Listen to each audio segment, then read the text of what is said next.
graphisme. Alors on peut le présenter avec une feuille où on a collé des bandes de papier d'une autre couleur, comme ça c'est plus joli. Mais sinon on peut aussi se contenter de tracer des lignes à peu près égales. Donc là on a des lignes qui font 2 cm d'épaisseur.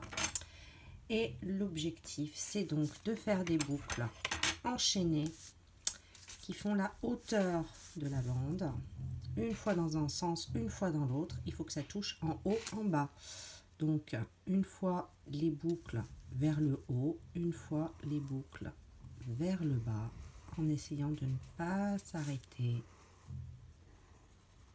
et en gardant la bonne hauteur. Voilà.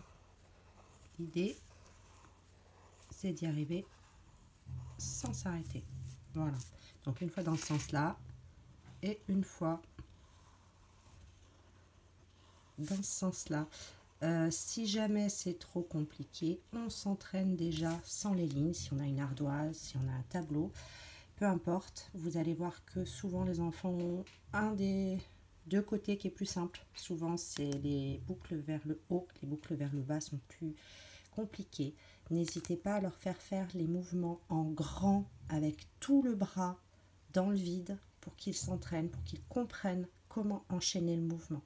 Voilà, le graphisme, c'est vraiment l'intérêt, c'est d'arriver à leur faire comprendre comment enchaîner. Et du coup, il faut passer des fois par des grands mouvements pour qu'ils arrivent à comprendre ce qu'il faut faire avec le poignet. Voilà.